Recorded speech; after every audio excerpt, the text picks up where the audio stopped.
ગીર સોમનાથમાં ઐતિહાસિક સ્વાભિમાન પર્વ યોજાઈ રહ્યું છે ત્યારે પીએમ મોદીના આગમનને લઈને સોમનાથમાં તૈયારીઓ કરવામાં આવી છે। શૌર્ય યાત્રાના રૂપે રોડ શોની તડામાર તૈયારીઓ કરવામાં આવી। 1 કિલોમીટર લાંબા રોડ શોમાં અલગ અલગ 32 ટેબલો જોડાશે। ગરબા, લદાખ નૃત્ય સહિત અનેક કૃતિઓ રજૂ થશે। જુદા જુદા સમુદાયના લોકો પીએમનું અભિવાદન કરશે।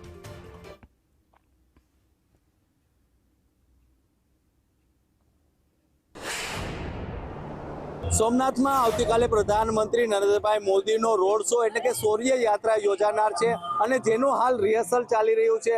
આપ જોઈ શકો છો તે પ્રકારે આવતીકાલનો કેવો માહોલ હશે તેના હાલ દ્રશ્યો સામે આવી રહ્યા છે।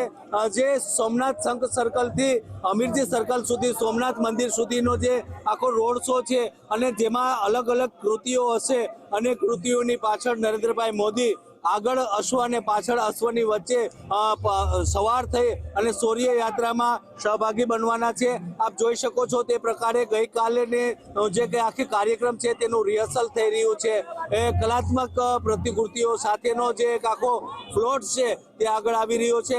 પાછળ ઋષિકુમારો જે ભૂદેવો છે તે મંત્રોચ્ચારનો જાપ કરી રહ્યા છે। તેમની પાછળ અશ્વો હશે અને અશ્વોની વચ્ચે પ્રધાનમંત્રી હશે અને આ આખો એક અનેરો નજારો સોમનાથની પાવન ભૂમિ ઉપર સર્જાવા જઈ રહ્યો છે। મહત્વની વાત કરું કે આખા 1 કિલોમીટરના રોડ શો ઉપર 32 જેટલા અલગ અલગ ટેબલો તૈયાર કરવામાં આવ્યા છે, જેમાં જુદા જુદા સમુદાય જુદી જુદી સંસ્કૃતિ પ્રદર્શિત કરવામાં આવનાર છે। આપ જે દ્રશ્ય નિહાળી રહ્યા છો, આવતીકાલે આ જ ત્રાદશ દ્રશ્યો સોમનાથની પાવન ભૂમિ ઉપર નજરે પડાશે।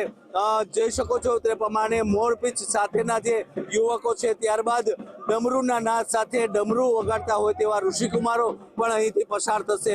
રાકેશ આહિર, સંદેશ ન્યૂઝ, ગીર સોમનાથ।